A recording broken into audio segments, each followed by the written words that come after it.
Hi, long time no see. Yes, I have not posted in months. Yes, it is February. Yes, let's talk about all of the books that I read in 2025. In the years before 2025, I was typically reading 30 to 40 books. I set my goal at 50. I thought that was pretty ambitious. And I ended up reading 82 books, so totally blew that goal out of the water. And now we're going to talk about every single one of them. I do a lot of e-reading, audiobooks, and also library books, which I have done since return. So for any books that I don't actually own, I'll just have a photo up here. Let's pull up Storygraph. The books that I started off 2025 with were The Other Side of the Mirror and The Mirror in the Mountain. I really loved the series, and I think there's a third book coming out soon-ish as well. It's romantasy featuring the main character kind of discovering this whole fantasy world that she didn't know existed, which is always kind of fun. And it also has a really great twist on fated mates. And best of all, it has found family, which is like one of my favorite tropes, and I think in this series in particular, it is done so well. Up next, I read Touch Off, which is more of a contemporary romance. I did have to go reread my own review because I didn't remember that much about this, except that it wasn't really my vibe. I think it's because partly the writing style, and then also it was second chance romance with a lot of flashbacks, which I tend to not really be that much of a fan of, so I think that was it. I still gave this one a 3-star. I think it was like fine, but it just didn't really hit for me, and clearly it didn't leave that much of an impact either. Then I read The Riddle and the Revelry. I love this series. This is part of the Havenwood Chronicles, which is like a cozy mystery series. This book is pretty deep in. I want to say it's like book 4.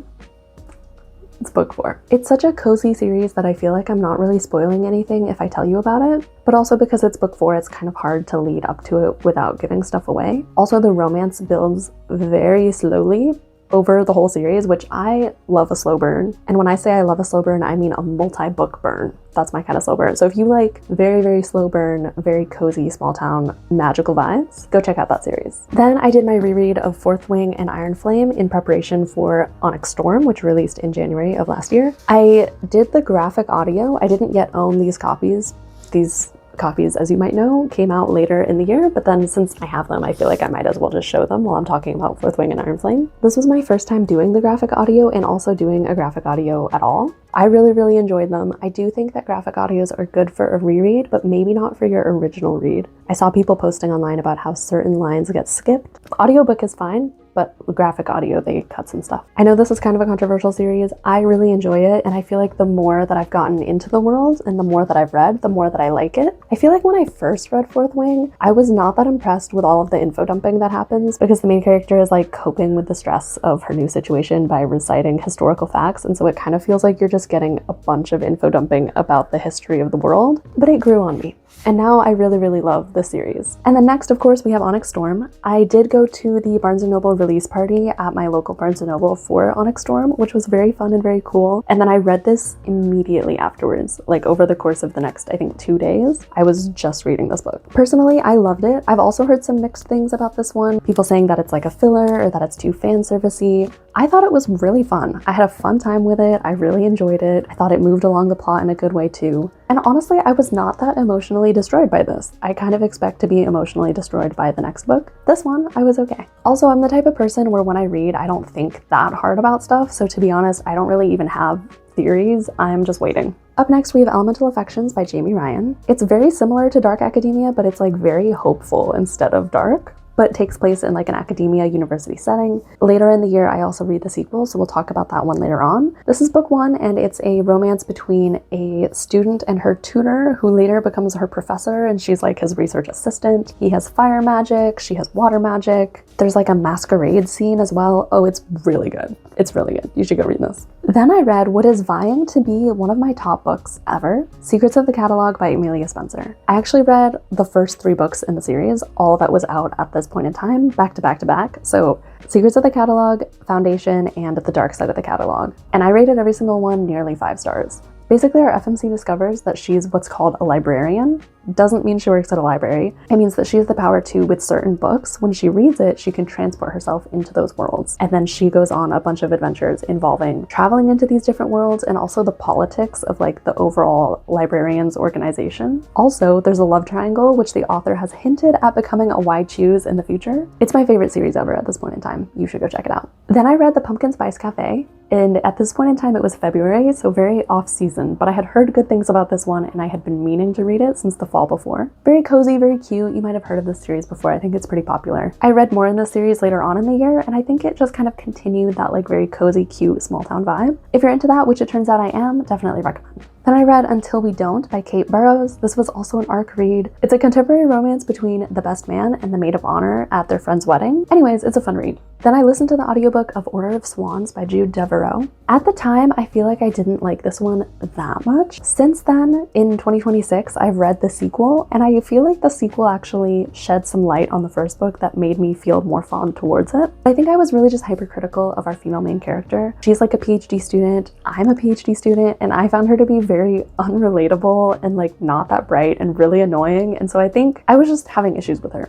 Book 2 is less about her, more about the world, and it also just is very blatant about how silly goofy of a time it is. I feel like in book 1, I was taking it too seriously and I really needed to just like let go and step back and enjoy it. I still gave it 4 stars though, so. Then I read No Promises, No Lies by AJ Wilding. What you need to know about this is that it's a contemporary romance where the male main character is a hockey player, a motorcycle rider, and a mafia member.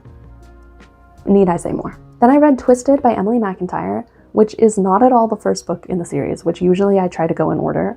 But these are totally standalone, so it was fine. This is part of her dark Disney retelling. This is the Jasmine Jafar one, and I really enjoyed it. For no reason at all, I just have not made it back to the series, but I do want to keep reading it. I feel like it was very fun. It was cool to kind of know a little bit about the story from the Disney story. So you kind of know what's happening. You're seeing like parallels, like, oh, that's that character, or like, oh, this thing needs to happen. Like, how is it going to happen in this world? And then of course, it was also a spicy fun time. Then I read Shoot Your Shot by Lexi LaFleur. This is a cute contemporary romance between a hockey player and this girl who he has a one-night stand with before a big game that goes really, really well. And he basically decides like, you are my good luck charm. Let us keep this going and you can continue being my good luck charm. And then of course they catch feelings. Okay, apparently I was in my hockey romance era. Next I read Under the Ice by Jaqueline Snowe. This is book 2 in an interconnected standalone series, but the couple that got together in book 1 is like pretty relevant to book 2, so I would say you should read these ones in order. Book 1 was more of like a hate to love type of situation. Book 2 is like fake dating and they were roommates, but they're both very, very fun, and it's also fun seeing the couple from book 1 like giving advice and watching things go down with the couple in book 2. Then I read The Heist of the Hidden Heart, which is another Havenwood Chronicles book. To be honest, I feel like I've said what I needed to say during the first one. It's the same small town, cozy mystery, fantasy, but slow burn over multiple books kind of vibe. I do think that with every single book, I've liked it more and more and more. Next, I read Ravenous by Alana Rachel Parker. This was a really interesting one, but it was also really, really long. Usually, I am not a hater of long books, but I feel like this one was really dragging for me. I remember liking the magic system and the world. I'm pretty sure this is supposed to be like a hunter-hunted type of dynamic. I remember it being very interesting, but also very complicated.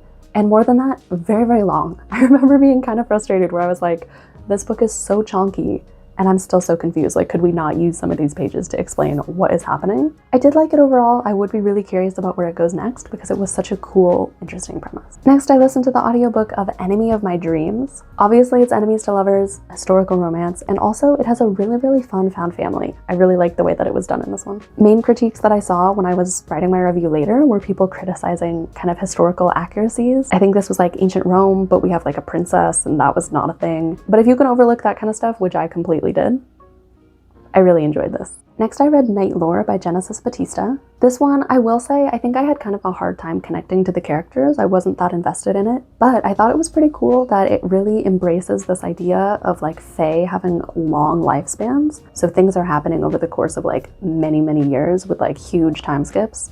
And I feel like that's really realistic in a way that I don't see reflected, even though I read a lot of books that have that kind of premise where it's like, oh yeah, we live for hundreds of years, but like, this is all happening within a human's lifespan because now there's a human that's involved.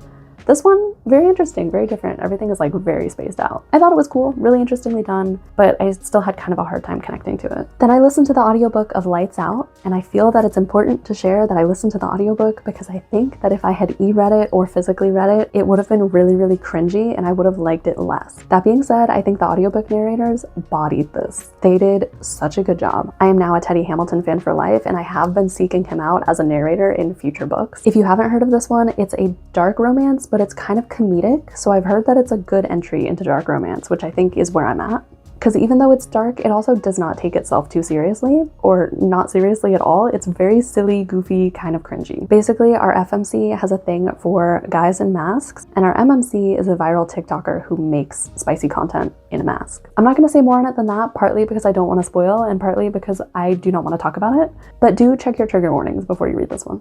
Then I read Beautiful World, Where Are You by Sally Rooney. The only other Sally Rooney book I have read is Normal People, and I did the audio, and I think I need to go back to audio for Sally Rooney always, because no quotation marks really bugs me.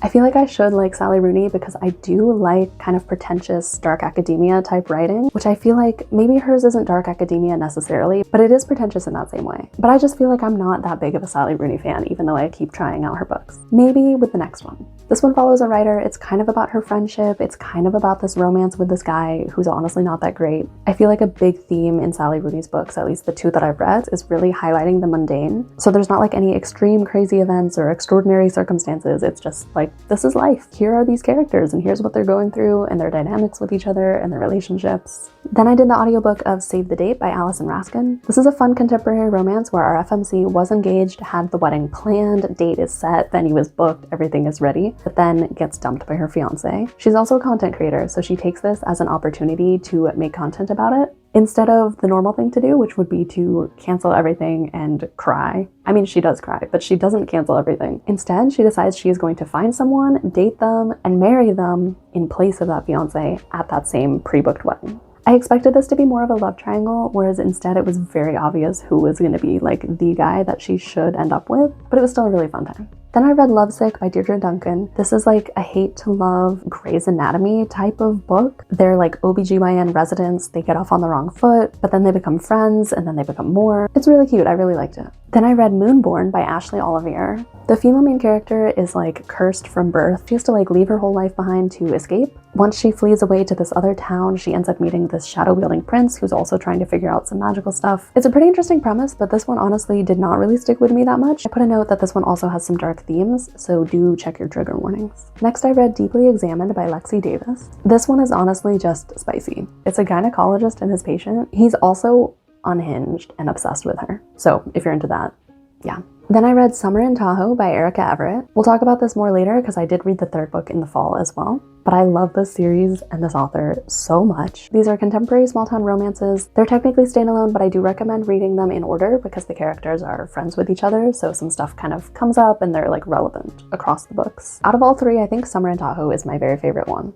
Then I read Rebel Witch by Kristen Cicerelli. This is the sequel to Heartless Hunter. I love this duology so much. Basically, she's a witch, he's a witch hunter. There's a lot of like cat and mouse and back and forth going on between them. A lot of like really fun tropes. This book in particular has some fake marriage in it, which is very fun. And honestly, I was also pretty satisfied with the fantasy and the ending and how all of this got tied up neatly. So completed duology. If you have not yet read it, go check that one out. Then I read The Inn on Harmony Island. I typically go into books blind and I like it that way, but this one I wish I had not gone into it blind because I probably would not have gone into it at all. I personally am not an enjoyer of step-sibling romances, and I did not realize that this was going to be one. Even while I was reading it, it felt kind of love triangle-y in a way where I was like, oh, but that's not where this is going. And then it was, and then I was kind of too deep into it already, and then I just wanted to see it through for other side stories that were happening. I don't know, I saw a lot about this one on TikTok. I thought it was gonna be for me, and it really was not. Okay, but then I listened to the audiobook of Sunrise on the Reaping, which is one of my top books of the year. If somehow you don't know about this one, it's the latest in the Hunger Games series. It's Haymitch's story. It's done really, really well. I feel like the most impressive thing about this is because we know it's Haymitch's story, we kind of already know how it's gonna end going into it. Like, you know who's gonna die and who's gonna survive because it's Haymitch's story and we see Haymitch in Katniss's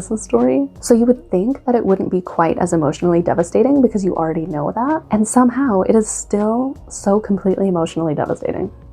But I mean that in a good way. Then I read Just for the Summer by Abby Jimenez. I have heard a lot about this author, and this was my first book by her. I very much loved it, enjoyed her writing style. I thought it was really fun, silly, goofy time, but then it was also like really emotional. Like, I was tearing up. It wasn't really sad. It was just like the heartstrings were being tugged on, you know? Because it is a romance, there's a happy ending, things are good. I was just really touched by it, which I feel like is a very good thing. The premise of this one is that basically there are these two characters who have separately noticed that every time they date someone, once they break up, that person goes off and finds the person that they will then marry. And so they hatch this plan to date each other so that that'll happen to them, but then of course instead they're perfect for each other, and it's super, super cute. Then I read The Librarian's Ruse and also the sequel, A Traitor's Vow by Thurza. Book 3 was not yet out at the time when I read these, but it is now. I need to remember to get around to that. I read a lot of YA. I think this is even on the younger side of my typical YA, but I still really enjoyed this. It's a fantasy. It's about this girl and her brother where they basically accidentally end up impersonating these ambassadors. And then there's also like some budding romance between her and the emperor. It's a fun one. It's a good one. And I'm looking forward to book 3. Then I read Cruel Summer by Maisie Yates. Yes, I picked this up because the title is a Taylor Swift song, but it actually ended up being really fun. The female main character has always tried to be like this perfect wife for her husband, but kind of at the cost of like not discovering her true self and living her life the way that she wants to. He blindsides her with being unsatisfied with the relationship, which she had no idea about. And they come to this compromise that instead of immediately divorcing, they're going to take a summer apart, be like single for the summer, and then at the end of the summer, they'll reevaluate and maybe they'll get back together or maybe they'll separate. The way that it happens is more subtle than this, but basically she ends up going on a road trip with his best friend. And yeah. Then I read First Time Caller, which is another contender for top book of the year. I loved this one. This one is about a guy who hosts a radio talk show about romance and dating, but because of all the negative stuff that he hears, he's actually become really disillusioned and negative about romance in general, until the daughter of this single mom calls into the show. Said single mom is like, "What are you doing?" Gets on the phone. They have a really good conversation that resonates not only with him, but with the world. It goes viral. And so then she ends up like working with him. The talk show takes on this segment of like trying to find her someone to date. Although, of course, you know who would be perfect for her to date. Anyways, it's really fun, really well written. Definitely check that one out. After that, I read Vampires of El Norte. This one was for a book club, so it's not really my usual pick, but I'm very glad that I read it because I really liked it. I think the most important thing to know is that the vampires in this are more like gothic horror vampires and not like beautiful shimmery vampires, which I feel like is more the type that I see in my media that I'm typically reading. It's also a childhood friends to lovers, but I feel like the romance is kind of in the backseat to all of the different drama and action that's happening.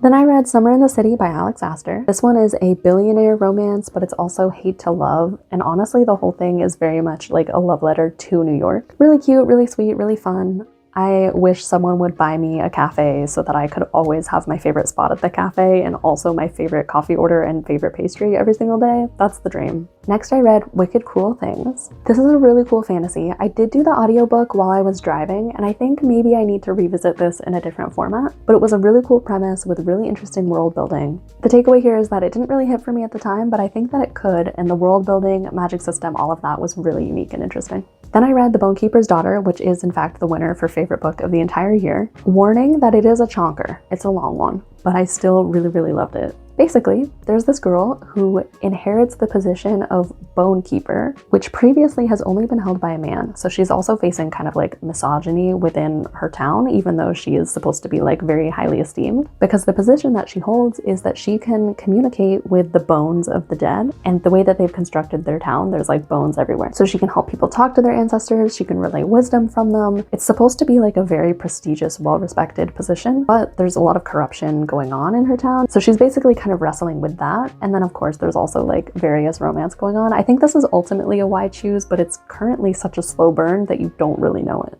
Then I read If We Were Villains by ML Rio. This was also a book club pick, which is probably not my usual genre, but I really, really enjoyed it. This is like a dark academia murder mystery. I haven't read a ton of murder mysteries, so I don't know how unique this is, but to me it felt very unique that basically we don't even know who has died going into it. You're kind of getting told the story from the future, but we flashed back so we're living it, and everyone is so completely unhinged that it feels like it could be a bunch of different people at any given time. Also, the dark academia setting is like a theater drama Shakespeare school, so if you personally really like Shakespeare, I think you'll also like this even more than I did, because there's a lot of references and they kind of also talk to each other with Shakespeare quotes. And so I feel like if you really like Shakespeare, this will hit even more. Then I read Outplayed, which is once again a hockey romance. It's a college setting, it's friends to lovers, it's fake dating, it's tutor and athlete. I liked it at the time, but to be honest, it didn't leave that much of an impression on me, but I do remember liking it. Then I read Tournament of Heirs and later on also Reckoning of Heirs, which is the sequel. I feel like I can't talk about the sequel at all because it's just gonna spoil all of book one, so that's why we're doing these together. Also, moment of appreciation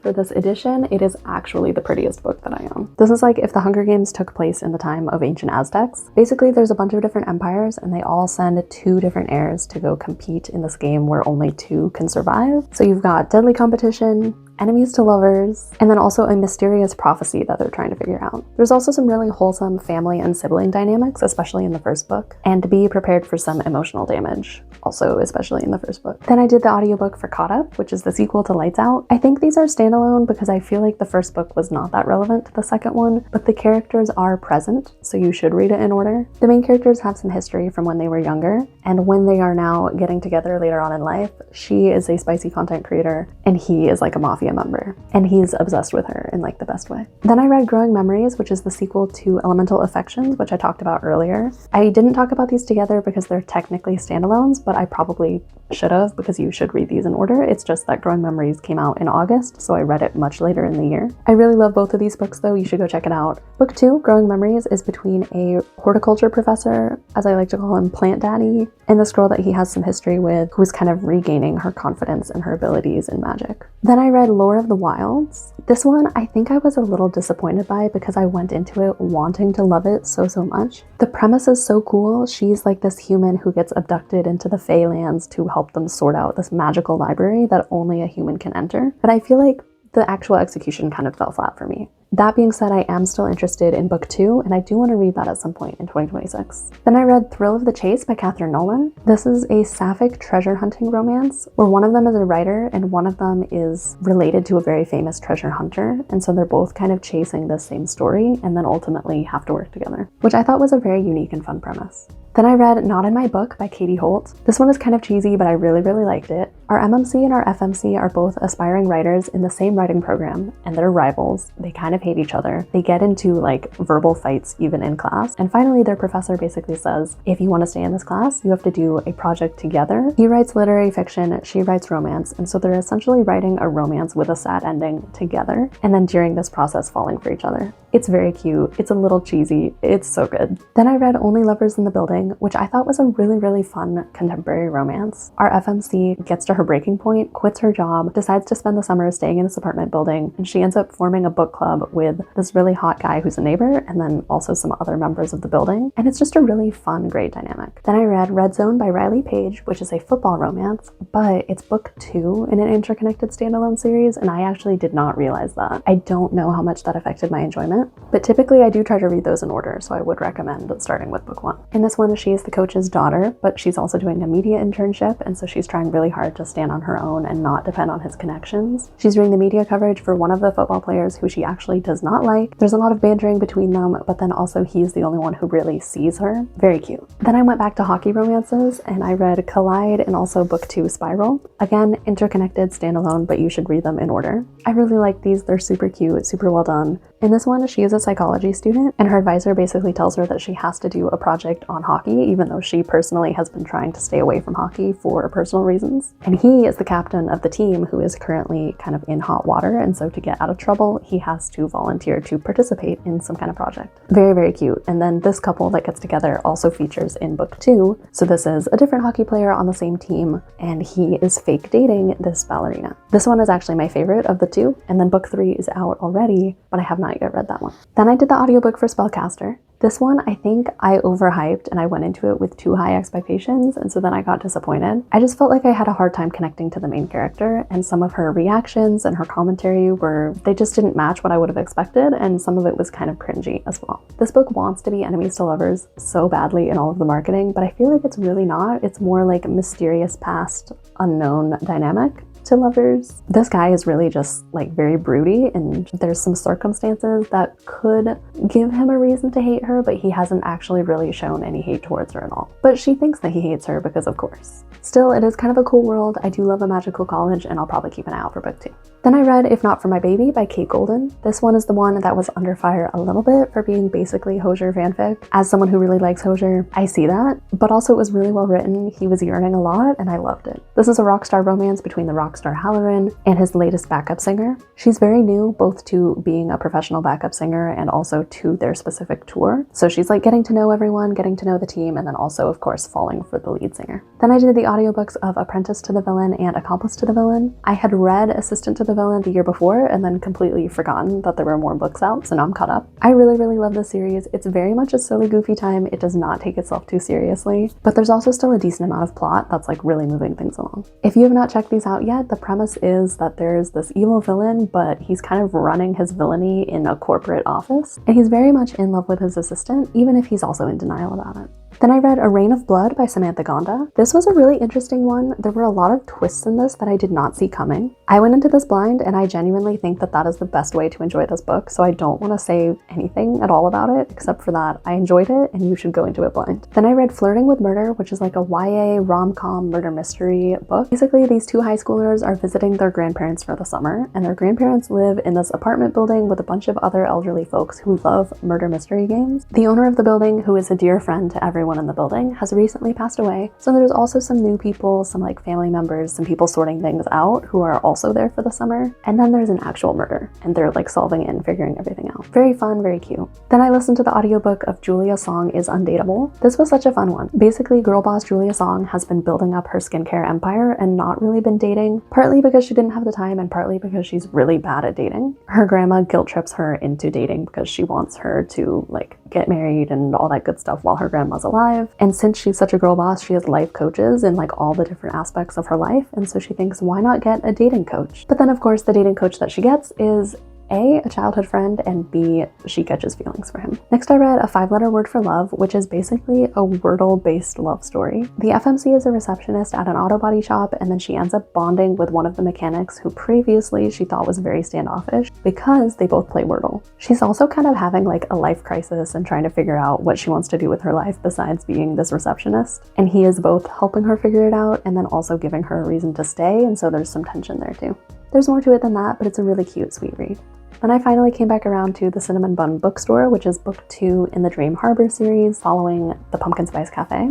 In this one, the girl who works at the bookstore starts finding clues in some of the books at her work, and this guy is helping her turn those clues into an adventure because she's been wanting to break out of her shell and do more things before she turns 30. Then I read Hollow by Selena Myers. This is a vampire story, and it was really interesting. I will say, first of all, the prologue was really long, and I think if you are just not vibing with it, you can just skip it. Second of all, I would recommend doing the audiobook. There's a lot of different voices and characters, and I think the audio helped bring it to life and make it seem less info-dumpy. This is a pretty unique spin where basically once you become a vampire, you kind of have to join a family. And so our main character gets to sample like one day with one family, one day with the other family, and then she has to choose. Except she's also discovering a lot of other things like corruption and large grand scale schemes that involve her along the way. Then I listened to the audiobook for Bunny. This is such a trippy book. I don't even know how to describe this one, to be honest. Our main character is a writer, and she's in this program where the rest of her cohort are what she calls bunnies. They're basically like this little clique that excludes her, but they're also like very girly, giggly, touchy in a way that she finds kind of weird. Except then they invite her to be part of the group, and she discovers that it's actually a lot more than that and also very weird. And then because of her being the narrator, you also don't really know what's going on, and it's very trippy and interesting. Then I read The Rules. This one had a really good premise, but I think the writing style fell a little bit flat for me. But basically, our FMC works at a law firm during the day and as a spicy dancer at night, and our MMC is her boss at the law firm. There's a lot more to it than that, where she has kind of been working her way up to try and solve this case from her childhood, and they're like taking on bad guys together. So there's a lot more to it than that. This is kind of a long one. It did get better. Like, I think I got used to the writing style, but overall it still kind of fell flat for me because of that. Then I read Falling in Tahoe, which I told you we were going to come back to. I love this series so much. Contemporary small town romances. And this one really leaned into the fall theme. There's like some spooky mysteries that they're solving, but also very cozy and sweet still. I said that Summer in Tahoe was my favorite, but I gave this one a higher rating. I gave this one 5 stars flat out. So maybe this one was actually my favorite. I don't know. I love them both. I love them all. Then I read Stranger Still. This one is really interesting. It's a thriller from the perspective of the stalker. So you're kind of in his head as he descends into like increasingly becoming unhinged as he's like committing these crimes. And you see his rationalization of everything, and it makes you kind of root for him in a really weird way. I found this to be very compelling, very well written. I really recommend it. Then I read The Roommate. This is a really fun one. Basically, this girl has had a crush forever on this guy, and so she uproots her whole life to go stay with him for the summer. But he's kind of the worst and tells her last minute, once she's already there, that actually he's not going to be staying there during the summer. He's like off touring with his band and some other dude is going to be staying there instead. This other guy ends up being a spicy actor, which she discovers later on, and he kind of helps her get out of her shell because she's very uptight, and then of course feelings are caught. There's also more to it than that, where they're like taking down the industry, so there's more going on than just the spice, but that is kind of a main part. Then I read The Wedding People. This is about a woman who's going through essentially a midlife crisis. I don't want to tell you too much about it because I went into this blind and I really enjoyed being blind, but maybe check your trigger warnings for this one. The only thing that I'll say is this is not even a romance, but there is a smidge of romance in it, and the fact that I was rooting for, yearning for, wholeheartedly a character named Gary says a lot about how well written this is. Next, I read Sinner's Isle, which is Angela Montoya's debut. I'm so impressed by this book. I cannot believe that it's a debut. I really loved it. The premise is there's a magical island where everyone with magic gets sent to, except it seems that only women have magic. So it's basically this isle of women who are like trapped there, and then they're basically like auctioned off the island to men who will then be able to use their power. Our main character is of course very powerful and very much wants to escape and be free on her own terms instead of giving a man that power. She is trying to figure out any way off of this island, and one of her promising leads is a pirate who also happens to be there, and then of course they catch feelings. Then I read Love on the Brain by Ali Hazelwood. I need to work my way through Ali Hazelwood's backlog because I do find her writing to be very fun. In this one, the two main characters used to work together at the same lab in grad school. She thought that he hated her. Really, he was obsessed with her. And then now he is at NASA and they are supposed to work together on a project, and this would be huge for her career, but then of course would be tough to work with him. Then I listened to the audiobook of Blood of Hercules and Bonds of Hercules. This one I feel like is another one where I got tricked into not realizing that it was actually just a silly goofy time, and if I took it less seriously I would have enjoyed it more. Also, this one has multiple narrators, and in the audiobook, whenever the female narrator is doing the men's voices, the volume is so low. And I genuinely feel like that really took away from my enjoyment because I could not hear what was happening. So overall, these ones really did not hit the spot for me. I thought they were kind of cringy. I had a really hard time hearing certain parts of the audiobook, but I do have friends who really love this series. So maybe if I like physically read it or e-read it and also went into it knowing not to take it that seriously, maybe I would like it more.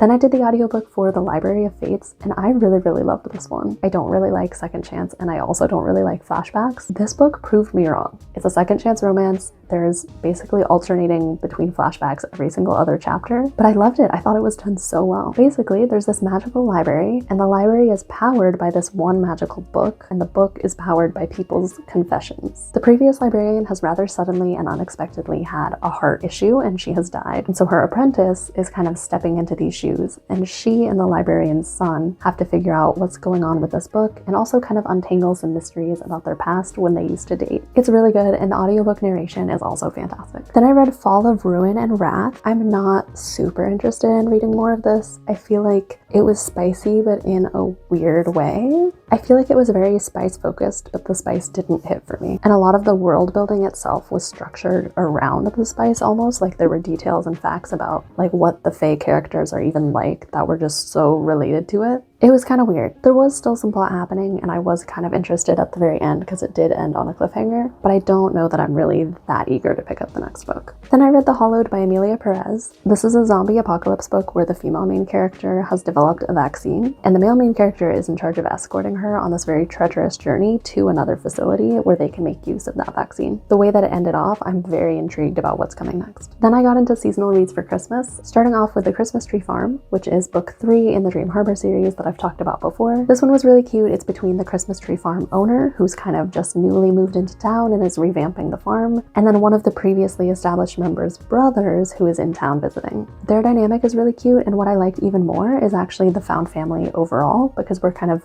building up with each book. We get to see more and more kind of couples form, and they're all friends, and so that's really cute. Then I listened to the audiobook of Across Country Christmas. I listened to this while I was driving home for Christmas, so it felt really very perfect. The premise for this one is that this girl is terrified of flying, but her brother's best friend is driving home for Christmas, and so she road trips with him. My drive home was like a 1-day kind of thing. Their road trip is like a week-long journey. And then of course, along the way, a lot of cute stuff happens. They catch feelings. This one really surprised me. When I first started it, I thought the FMC was very annoying and that I was not gonna like the book, and I ended up completely loving it. She really turned things around. It was just kind of like that first part that was kind of cringy and annoying, and after that it was so good. And so after that I read This Is Not a Holiday Romance, which is another Brother's Best Friend Christmas book. This one did not hit for me. I really should have DNF'd it, but I powered through because after the last one had started off kind of annoying and then got really good, I was holding out hopes that the same thing would happen with this one, but for me, it did not. I kind of found their dynamic to be very childish and annoying the entire time. I think it was also something to do with the way the female main character talked to her family. That would not fly in my family, and so I just found her very annoying and hard to relate to. And so then I also didn't know what he saw in her. That was probably my worst read of the year. Fortunately, I really loved the one that I picked up next. I read The Most Wonderful Crime of the Year. This one is about two rival mystery authors who are invited on the same holiday trip by one of their fans, except it's like sanctioned by their publisher and it's not weird at all. And then when they get there, I'm not going to spoil it for you, but finding out who the fan is very exciting. And then there's also a mystery that takes place that they have to then solve. I like this one a lot. It was really fast paced, a lot was happening, it was very fun and mysterious. And then also the MMC is obsessed with her, which we love.